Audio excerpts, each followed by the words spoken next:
Bagi pemuja JK, Yusuf Kala adalah jalan keluar. Tapi bagi pihak lainnya lagi, JK adalah juga jalan kepentingan. Kepentingan apa? Kepentingan JK itu sendiri.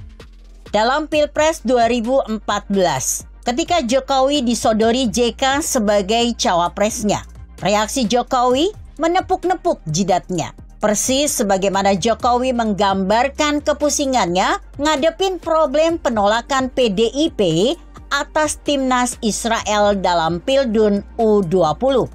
Tapi Jokowi waktu itu tak bisa menolak dan menerima JK sebagai wapresnya.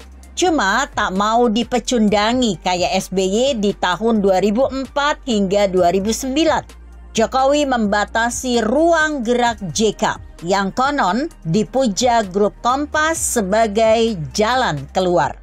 Sebagai pendatang baru, Jokowi mengubah gaya kepemimpinan istana menjadi dibanyak-banyakin rapatnya. Hal itu dikomentari oleh JK sebagai lamban dalam acara Q&A yang di-endorse Metro baru-baru ini. Padahal semboyan JK lebih cepat, lebih baik. Bukan tidak suka rapat, tapi kata JK sebelum rapat dia sudah memutuskan apa yang mesti dilakukan. Di situ tampak bedanya. Style kepemimpinan JK masih menggambarkan tentang pola kepemimpinan lama dengan yang dinamakan otoritas. Pola ini akan cenderung bersifat oportunistik. Di mana ada peluang, di situ dia masuk. Sementara Jokowi yang membangun dengan spirit connectivity dan collaboration mempunyai jalan berbeda, di mana tumbuh bersama sinergitas, terutama mengendorse banyak orang untuk maju dan melakukan. Kompetisi dan kontestasi adalah keniscayaan. Oportunisti JK terlihat sampai kini, meski tak punya posisi politik di panggung depan. Usai sebagai wapres, JK mengatakan akan pensiun dan momong cucu. Faktanya, JK hingga pada munculnya Anies Baswedan dicapreskan Nasdem masih sibuk kesana kemari. Anies Baswedan muncul ke permukaan juga karena ulah JK yang mendorong mafia HMI bergerak dalam Pilgub DKI Jakarta 2017. Setelah Anies direshuffle Jokowi pada periode pertama 2016. Bahkan dalam kebuntuan koalisi perubahan, JK juga tak kalah sibuk melobi-lobi nama tertentu untuk disandingkan sebagai cawapres Anies Baswedan. Jika Surya Paloh mempercayakan pilihan cawapres pada Anies, benarkah Anies bisa bebas menentukannya? Dengan lobi-lobi JK juga SP pada beberapa nama yang punya kans sebagai cawapres, Anies tentu tak bisa memutuskannya sendiri. Perhitungannya lebih pada politik praktis yang akomodatif untuk kepentingan mereka. Kepentingan apa? Bisa jadi kepentingan ekonomi bisnis, di mana kesempatan JK selama pemerintahan Jokowi mengalami penurunan tajam. Siapa sebenarnya JK?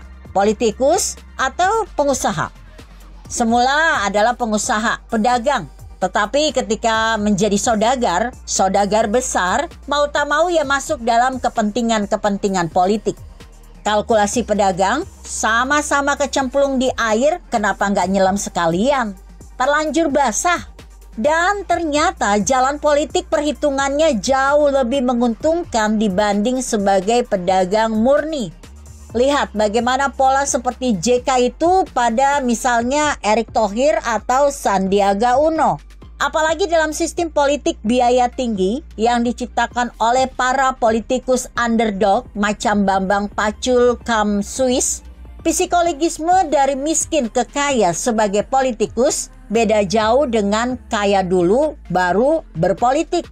JK konon punya reputasi sebagai juru damai. Dia juga salah satu tokoh di dunia yang terlibat aktif dalam proses perdamaian Afghanistan. Hingga ia kemudian menyatakan Afghanistan di bawah kepemimpinan Taliban akan berubah seperti peristiwa September 2021 berkait jatuhnya Afghanistan ke Taliban. Tidak akan seperti dua dasawarsa sebelumnya. Senyatanya pernyataan JK meleset. Taliban adalah Taliban. Di situ JK ditengarai punya jalan kepentingan sendiri.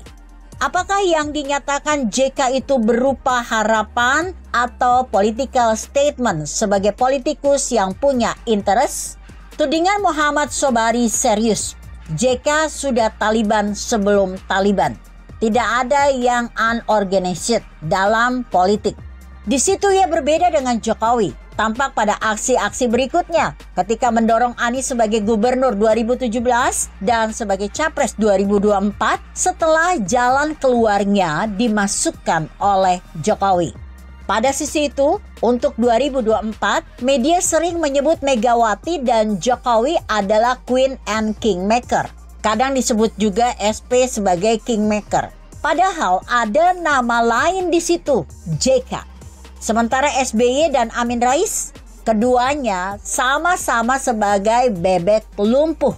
Ini situasi transisi di mana Jokowi sebagai jembatan perubahan 2014 hingga 2024 relatif sama dengan Bung Karno melalui proklamasi kemerdekaan 1945 hingga 1957.